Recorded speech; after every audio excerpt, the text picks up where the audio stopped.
നമസ്കാരം. മലയാളി വാർത്ത ഇൻസൈഡിലേക്ക് സ്വാഗതം. ഈ കഴിഞ്ഞ ഏതാനും ദിവസങ്ങൾക്ക് മുമ്പാണ് രാജ്യസഭയിലേക്ക് ഒഴിവ് വന്ന 24 സീറ്റുകളിലേക്ക്, വിവിധ സംസ്ഥാനങ്ങളിൽ നിന്നായി 24 സീറ്റുകളിലേക്ക് തെരഞ്ഞെടുപ്പ് നടന്നത്. ഈ തെരഞ്ഞെടുപ്പിന് വളരെ വിപുലമായ ഒരുക്കങ്ങളാണ് BJP നടത്തിയത്. ഈ തെരഞ്ഞെടുപ്പിൽ ഏറ്റവും കൂടുതൽ സീറ്റുകൾ കരസ്ഥമാക്കണമെന്ന് BJP ലക്ഷ്യമിട്ടിരുന്നു. അതുകൊണ്ട് തന്നെ BJP ദേശീയ തലത്തിൽ വിവിധ സംസ്ഥാനങ്ങളിൽ നടക്കുന്ന ഈ രാജ്യസഭാ തെരഞ്ഞെടുപ്പുകളിൽ വിജയമുറപ്പിക്കാനുള്ള തന്ത്രങ്ങൾ ഒരുക്കിയിരുന്നു. ഈ തന്ത്രങ്ങൾക്ക് നേതൃത്വം നൽകിയതാകട്ടെ പ്രധാനമന്ത്രി നരേന്ദ്രമോദി തന്നെയാണ്. പ്രധാനമന്ത്രി നരേന്ദ്രമോദിയും BJPയുടെ ദേശീയ അധ്യക്ഷൻ നിതിൻ നബീനും ആഭ്യന്തരമന്ത്രി അമിത് ഷായുമെല്ലാം നേരിട്ട് ഇടപെട്ടുകൊണ്ടാണ് ഈ രാജ്യസഭയിലേക്കുള്ള തെരഞ്ഞെടുപ്പ് നടന്നത്. 24 സീറ്റുകളിലേക്ക് നടന്ന തെരഞ്ഞെടുപ്പിൽ ഏതാണ്ട് 16-17 സീറ്റുകളെങ്കിലും വിജയിക്കുക എന്നതായിരുന്നു BJPയുടെ ലക്ഷ്യം. പരമാവധി സീറ്റുകൾ വിജയിച്ച് രാജ്യസഭയിൽ അംഗബലം കൂട്ടുക എന്നതായിരുന്നു അതിൻ്റെ ഉദ്ദേശം. അതായത് അവസാനം തെരഞ്ഞെടുപ്പ് ഫലം വന്നപ്പോൾ 19 സീറ്റുകളിലാണ് BJP സ്ഥാനാർത്ഥികൾ വിജയിച്ചത്. മധ്യപ്രദേശ് പോലെയുള്ള സംസ്ഥാനങ്ങളിൽ വലിയ അട്ടിമറികൾ നടന്നു. BJPയുടെ മൂന്നാമത്തെ സ്ഥാനാർത്ഥി മധ്യപ്രദേശിൽ സത്യത്തിൽ BJPക്ക് 2 സ്ഥാനാർത്ഥികളെ മാത്രമേ ഉറപ്പായും വിജയിപ്പിക്കാൻ സാധിക്കുമായിരുന്നുള്ളൂ. ഒരു സ്ഥാനാർത്ഥിയെ കോൺഗ്രസിനും വിജയിപ്പിക്കാൻ സാധിക്കുമായിരുന്നു. എന്നാൽ കോൺഗ്രസ് സ്ഥാനാർത്ഥിയുടെ പത്രിക തള്ളിപ്പോവുകയും അവിടെ BJP സ്ഥാനാർത്ഥി വിജയിക്കുകയും ചെയ്തു. 3 സ്ഥാനാർത്ഥികൾ മധ്യപ്രദേശിൽ വിജയിച്ചു.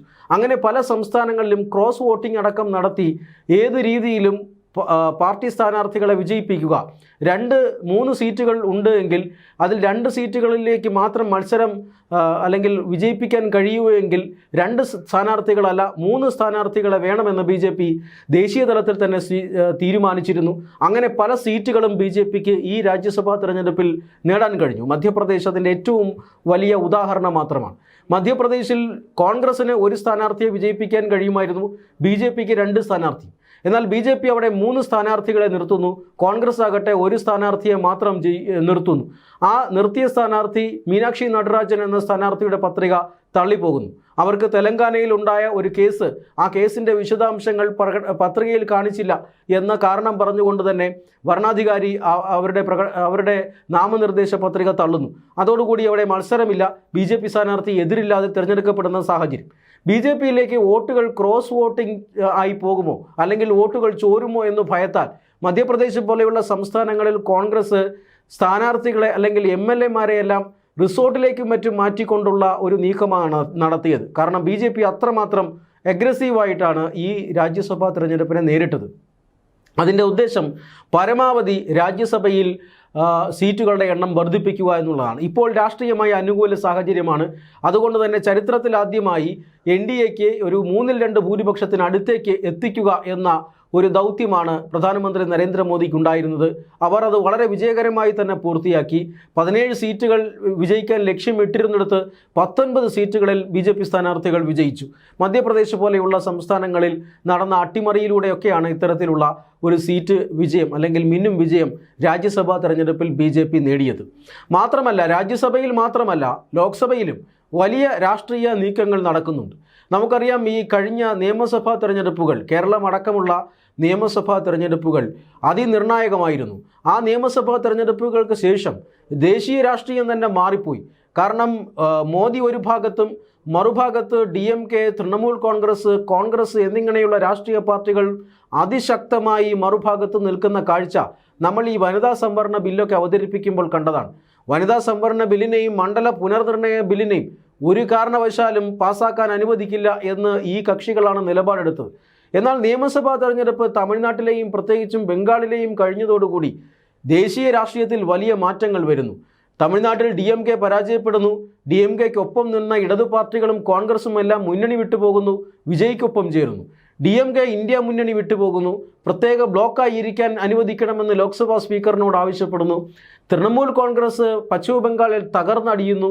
80 സീറ്റുകളിലേക്ക് പരാജയപ്പെട്ടു എന്ന് മാത്രമല്ല, ഉള്ള MLAമാർ പോലും ഇപ്പോൾ മമതാ ബാനർജിയെ അനുസരിക്കാത്ത സാഹചര്യമുണ്ട്. അവർ വിമതന്മാരായി മാറി നിൽക്കുന്നു. MPമാർ ഏതാണ്ട് 1-2 MPമാർ ഒഴികെ ബാക്കി എല്ലാവരും വിമതന്മാരായി മാറി നിൽക്കുന്നു. രാജ്യസഭാ MPമാർ ഓരോരുത്തരായി രാജിവെച്ചു കൊണ്ടിരിക്കുന്നു. അതുകൊണ്ട് തന്നെ ഈ തൃണമൂൽ കോൺഗ്രസിൻ്റെ വിമത MPമാർ അവർക്കെതിരെ ഈ കൂറുമാറ്റൽ നിരോധന നിയമം പോലും നടപ്പാക്കാൻ കഴിയാത്ത ഒരു സാഹചര്യം. കാരണം എം പിമാരെല്ലാം അവരുടെ ഭാഗത്താണ്. മമതാ ബാനർജിക്ക് സ്വന്തം പാർട്ടിയുടെ പേരും ചിഹ്നവും എല്ലാം നഷ്ടപ്പെടുമെന്ന സാഹചര്യമുണ്ട്. അതുകൊണ്ട് തന്നെ വിമതന്മാർ ഒരു പ്രത്യേക ബ്ലോക്കായി ഇരിക്കുന്നു. അവർ NDAക്ക് പിന്തുണ പ്രഖ്യാപിച്ചുകൊണ്ടാണ് നിൽക്കുന്നത്. DMKയും പല കാര്യങ്ങളിലും പ്രശ്നാധിഷ്ഠിതമായ പിന്തുണ NDAക്ക് നൽകാം എന്ന് വാഗ്ദാനം ചെയ്തിരിക്കുന്നു. അങ്ങനെ മറ്റു പ്രധാനപ്പെട്ട പല രാഷ്ട്രീയ പാർട്ടികളും BJPക്ക് അനുകൂലമായ നിലപാടെടുക്കുന്നു.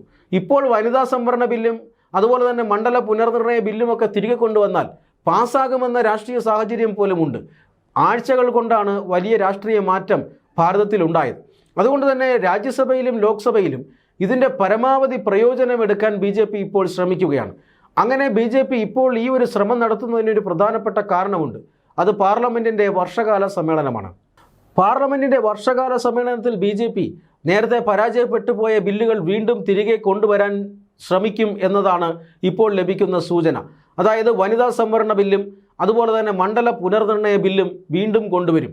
ഈ മണ്ഡല പുനർനിർണയ ബില്ലിൽ ഈ തെക്കൻ സംസ്ഥാനങ്ങൾ, കേരളം, തമിഴ്നാട് അടക്കമുള്ള തെക്കൻ സംസ്ഥാനങ്ങളിൽ ഒരു നിശ്ചിത ശതമാനം സീറ്റ് ഉയരുമെങ്കിൽ ഞങ്ങളതിന് പിന്തുണ നൽകാമെന്ന നിലപാടാണ് DMK ഇപ്പോൾ സ്വീകരിച്ചിരിക്കുന്നത്. അതുകൊണ്ട് തന്നെ NDAയും അതിൽ ചില ഭേദഗതികളും മാറ്റങ്ങളും വരുത്തി 1971 സെൻസസിൻ്റെ തന്നെ അടിസ്ഥാനത്തിൽ മണ്ഡല പുനർവിഭജനം നടത്തി സീറ്റുകളുടെ എണ്ണം വർദ്ധിപ്പിച്ചാൽ പിന്തുണ നൽകാമെന്നാണ് DMK ഇപ്പോൾ NDAക്ക് ഉറപ്പ് കൊടുത്തിരിക്കുന്നത്.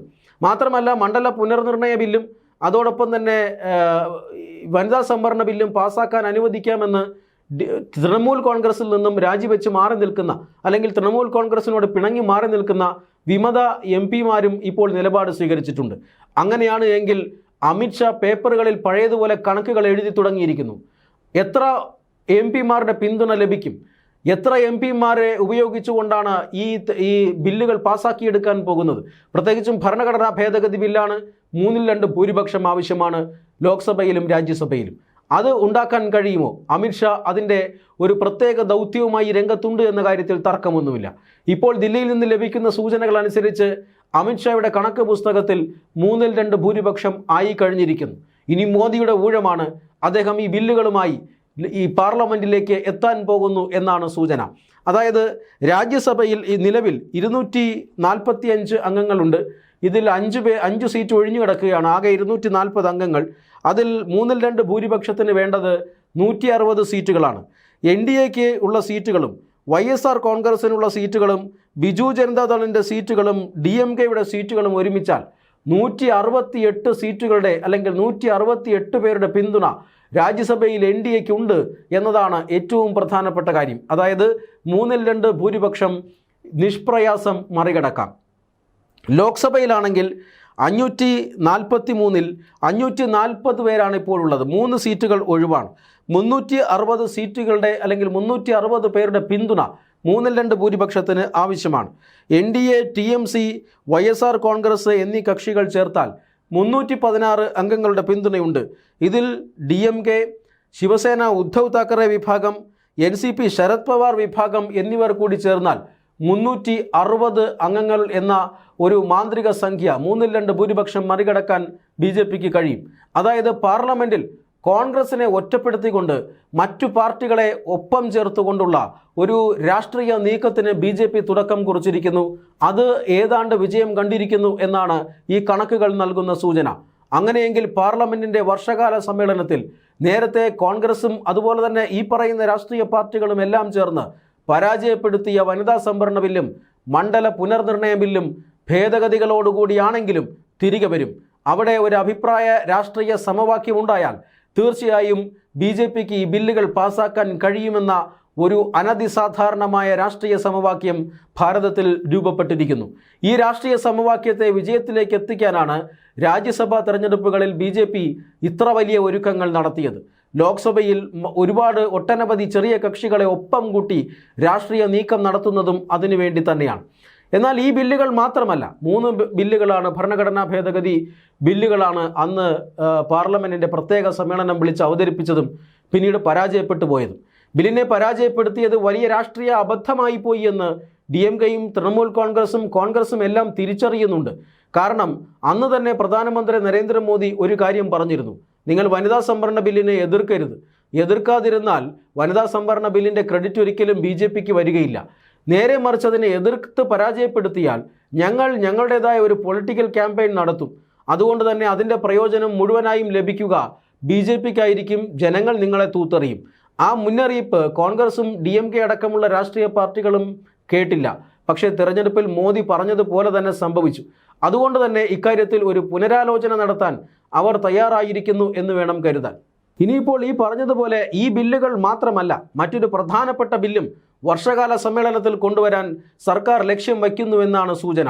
അത് മറ്റൊന്നുമല്ല, ഒരു രാജ്യം ഒരു തെരഞ്ഞെടുപ്പ് എന്ന ബില്ല്. അത് രാജ്യം കണ്ട ഏറ്റവും വലിയ തെരഞ്ഞെടുപ്പ് പരിഷ്കാരമാണ്, ഏറ്റവും വലിയ ഒരു നിയമനിർമ്മാണവുമായിരിക്കും. ആ നിയമനിർമ്മാണത്തെ ചില രാഷ്ട്രീയ പാർട്ടികൾ, കോൺഗ്രസ് അടക്കമുള്ള രാഷ്ട്രീയ പാർട്ടികൾ എതിർത്ത് വന്നിരുന്നു. എന്നാൽ അതും ഇപ്പോൾ പാസാക്കിയെടുക്കാനുള്ള അനുകൂല സാഹചര്യമുണ്ട് എന്നാണ് BJP വിശ്വസിക്കുന്നത്. ഇതിനായി വിവിധ രാഷ്ട്രീയ പാർട്ടികളുമായി അമിത്ഷായുടെ നേതൃത്വത്തിൽ ചർച്ചകൾ നടന്നു കഴിഞ്ഞതായും സൂചനയുണ്ട്. അതുകൊണ്ട് തന്നെ ഒരു രാജ്യം ഒരു തെരഞ്ഞെടുപ്പ് ബില്ലും, നേരത്തെ പരാജയപ്പെടുത്തിയ വനിതാ ബില്ലും, മണ്ഡല പുനർനിർണയ ബില്ലും എല്ലാം കൂടി ഒരുമിച്ചെത്തിയാൽ കോൺഗ്രസിന് തടുക്കാൻ കഴിയാത്തതാകും പാർലമെൻറ്റിൻ്റെ വർഷകാല സമ്മേളനമെന്നാണ് സൂചന. അതുകൊണ്ട് തന്നെ പൂർണ്ണമായും കോൺഗ്രസ് ഒറ്റപ്പെട്ടാൽ BJP അതിൻ്റെ പ്രയോജനം എടുക്കുകയും ഈ പറയുന്ന ബില്ലുകളെല്ലാം നിഷ്പ്രയാസം വർഷകാല സമ്മേളനത്തിൽ പാസാക്കിയെടുക്കുകയും ചെയ്യും. അതുകൊണ്ട് തന്നെ കോൺഗ്രസ് ഒരു വലിയ രാഷ്ട്രീയ വിഷമവൃത്തത്തിലായി എന്ന കാര്യത്തിൽ തർക്കമൊന്നുമില്ല. ഈ നിയമസഭാ തെരഞ്ഞെടുപ്പ് കോൺഗ്രസിനെ വല്ലാത്ത പ്രതിസന്ധിയിലാക്കിയിരിക്കുന്നു ദേശീയ രാഷ്ട്രീയത്തിൽ. ഈ വരുന്ന വർഷകാല സമ്മേളനത്തിൽ സർക്കാരിൻ്റെ ഈ നീക്കങ്ങളെ തടുക്കാൻ കഴിഞ്ഞില്ലെങ്കിൽ തീർച്ചയായും കോൺഗ്രസ് വരും ദിവസങ്ങളിൽ അപ്രസക്തമാകും ദേശീയ രാഷ്ട്രീയത്തിൽ എന്ന കാര്യത്തിൽ തർക്കമൊന്നുമില്ല.